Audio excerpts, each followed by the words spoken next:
For 2 long years, a shadow moved quietly through neighborhoods, parks, and alleyways, leaving behind nothing but fear, confusion, and bodies. 17 victims, men and women, young and old, all hunted by someone who seemed to vanish into thin air after each crime. What made this case even more chilling wasn't just the number of lives taken, it was the complete lack of pattern, no clear motive, no connections between victims, just 2 years of pure terror. In this true crime documentary, we uncover the twisted tale of a killer who outsmarted the police, evaded capture, and turned a peaceful city into a nightmare. His name would eventually be known. But by then, the damage was irreversible. Welcome to the story of a predator who made time his weapon and silence his camouflage. It began quietly. A missing persons report here, a body found there. At first, no one connected the dots. The first 3 victims disappeared within months of each other, in different neighborhoods, with no apparent link. Police assumed the worst, but also assumed they were unrelated. That assumption would cost lives. As the months passed, more victims surfaced. Some were found in wooded areas, others left out in the open, as if to send a message. The press started to pick up on the pattern. Whispers of a serial killer spread through the city like wildfire. People were afraid to walk alone, local businesses closed early, even seasoned detectives admitted they were dealing with something different. This wasn't impulsive violence, this was planned, precise, and deeply personal, even if no one could figure out why. Criminal profilers brought in by the police painted a disturbing picture, a methodical predator with military-like discipline. He didn't rush, he didn't improvise, he studied his victims, he tracked their routines, their vulnerabilities. Then, when the timing was perfect, he struck. No forced entries, no loud noises. In most cases, the victims never even saw it coming. Some were strangled, others stabbed with surgical precision. One victim, a schoolteacher, was found with her watch removed and placed neatly beside her body. It was as if he wanted to leave a calling card, not for fame, but to prove a point. He wanted control, total control. Investigators began to fear that they weren't dealing with a typical serial killer, but with someone who had trained for this, someone who had turned murder into a routine. The city transformed into a pressure cooker, daily press briefings, false leads. The police were under immense pressure to catch the elusive killer, but every day seemed to bring more questions than answers. The media frenzy only added to the chaos, with reporters hounding officials for any scrap of information. The public's fear was palpable, and the police knew they were racing against time. Panic buying of security systems. The killer thrived in the chaos. Stores couldn't keep up with the demand for alarms and cameras. People were desperate to feel safe in their own homes, but the sense of security was fleeting. The more the killer struck, the more the city descended into a state of collective paranoia. It was as if the entire community was holding its breath, waiting for the next attack.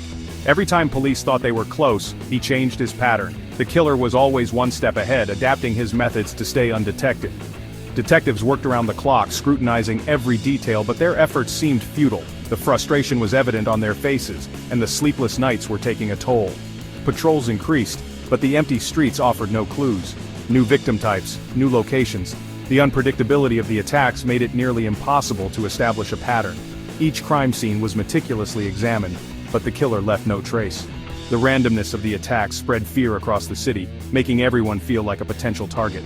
The police were chasing shadows, and the killer seemed to revel in their confusion. No fingerprints, no DNA. It was as if he was watching the investigation in real time and adapting to stay ahead.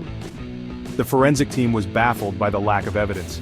It was as if the killer was a ghost, leaving no trace behind. The detectives were left with nothing but dead ends, and the sense of helplessness grew with each passing day. The killer's ability to evade capture was almost supernatural. One detective described it as playing chess with a ghost. The analogy was fitting. Every move the police made was countered by the killer's next move. It was a game of strategy, but the police were always on the losing side. The frustration and exhaustion were evident in the detectives' eyes. They were fighting an invisible enemy, and the stakes couldn't be higher. Meanwhile, families of the victims were left with nothing but silence and grief. The human toll of the killer's rampage was devastating. Vigils were held and tears were shed, but no amount of mourning could bring back the lost lives. The families were left with a void that could never be filled. Their pain was a stark reminder of the killer's cruelty and the police's inability to stop him. The media dubbed him the Phantom Predator. The name captured the essence of his elusiveness and the fear he instilled in the city. Headlines screamed for justice, but the killer remained at large.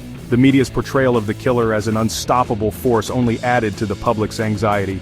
The city was gripped by a sense of dread, and the police were under immense pressure to deliver results. And while headlines sold papers, behind closed doors, law enforcement was in crisis.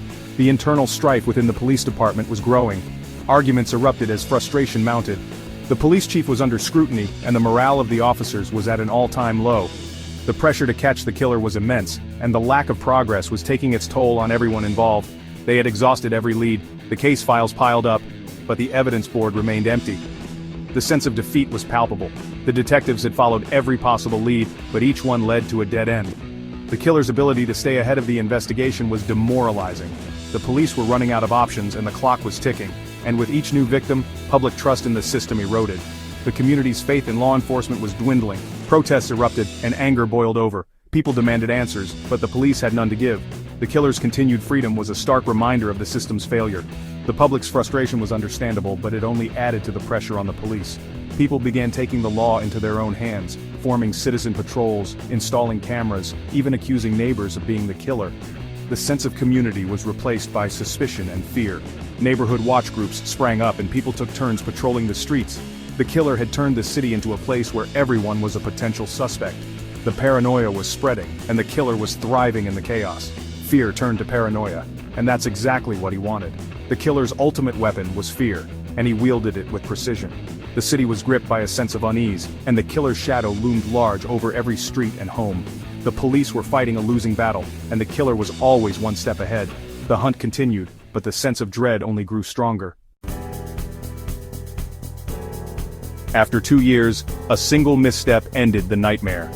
The city had been gripped by fear, with residents locking their doors and looking over their shoulders. The killer had been meticulous, leaving no trace behind, making it seem like he was a ghost. But even the most careful make mistakes. In his final attack, the killer left behind something he hadn't before, a partial footprint, embedded in mud, near the body of his 17th victim. This footprint, though seemingly insignificant, was the first real clue investigators had in years.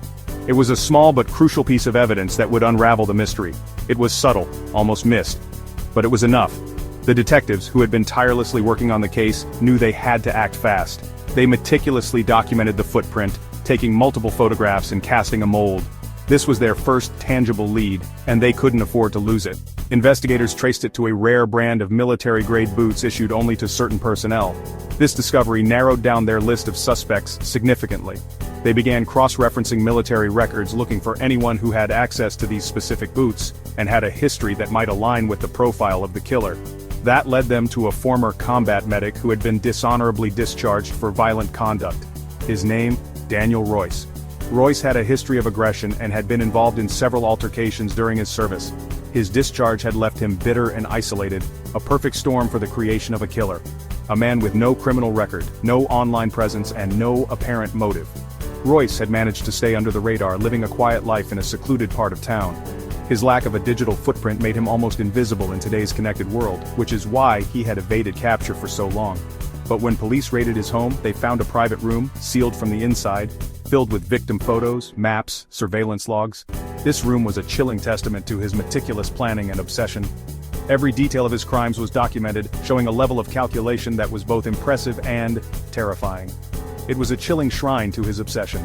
The walls were covered with photos of his victims, each one marked with dates and notes. Maps of the city were pinned up, with routes and locations highlighted.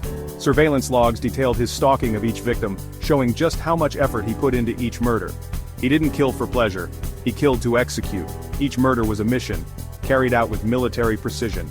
He saw himself as a soldier, and his victims were targets to be eliminated. This mindset made him incredibly dangerous and difficult to predict. Each murder was an act of calculated dominance. Royce needed to feel in control, to assert his power over his victims. This was not about rage or revenge, it was about proving his superiority. His meticulous planning and execution were his way of demonstrating his dominance. When confronted, Royce said only one sentence: they were easy to erase. His cold, emotionless confession sent chills down the spines of everyone in the room. It was a stark reminder of the calculated nature of his crimes, and the chilling ease with which he had carried them out. The trial of Daniel Royce became a national spectacle. The media frenzy surrounding the case was unprecedented, with news outlets from across the country descending upon the small town where the trial was held. Every detail of the proceedings was scrutinized, and the public was captivated by the unfolding drama. The courtroom was filled with families of the victims, each searching for answers that would never truly come. Their faces were etched with grief and pain, a stark reminder of the lives that had been shattered. The emotional toll on these families was immeasurable, and their presence in the courtroom was a testament to their enduring strength and resilience. Royce showed no remorse. He spoke rarely. His demeanor was cold and detached, as if he were merely an observer in his own trial. This lack of emotion only served to heighten the sense of horror and disbelief among those present. And when he did, his words felt rehearsed, emotionless. His testimony was chilling in its detachment, and it left many wondering what could drive a person to commit such heinous acts without a shred of remorse. He was found guilty on all counts and sentenced to life without parole. The verdict brought a sense of closure to some, but for many, the wounds were too deep to heal. The sentence ensured that Royce would never walk free again, but it could not undo the damage he had caused. But even behind bars, the fear he created lived on. The mere mention of his name was enough to send shivers down the spines of those who had lived through his reign of terror. His presence loomed large, a dark shadow that could not be easily dispelled. It took years for the city to recover. The scars left by Royce's actions were not just physical but emotional and psychological as well. The community came together to support one another, but the road to healing was long and arduous. Some say it never truly did. Memorials were built, books were written. The story of Daniel Royce became a part of the town's history, a grim chapter that would never be forgotten. The memorial served as a place for reflection and remembrance, a way to honor the victims and ensure that their stories would live on. But for those who lived through those 2 years of terror, the memory of a silent killer watching from the shadows still haunts their dreams. The fear and uncertainty of that time left an indelible mark on their psyches, a constant reminder of the fragility of life and the darkness that can lurk within the human soul. The case became a cautionary tale in law enforcement training programs around the country. It highlighted the importance of vigilance and the need for thorough investigative work. The lessons learned from the Royce case have been used to train a new generation of officers, ensuring that they are better prepared to handle similar situations in the future. And to this day, the name Daniel Royce is whispered with a mixture of fear and disbelief. His story serves as a chilling reminder of the capacity for evil that exists within some individuals, and the lasting impact that one person's actions can have on an entire community. 17 lives stolen, 2 years of terror, one man with a twisted sense of purpose. The story of Daniel Royce is a grim reminder of how easily a monster can blend in, how quickly ordinary streets can become hunting grounds. If you found this case as disturbing and fascinating as we did, make sure to subscribe to Dark Archives, activate the notification bell, and leave a comment with your thoughts. Which part of this case shocked you the most? Until next time, stay aware, stay safe, and remember, the most dangerous people are the ones who watch in silence.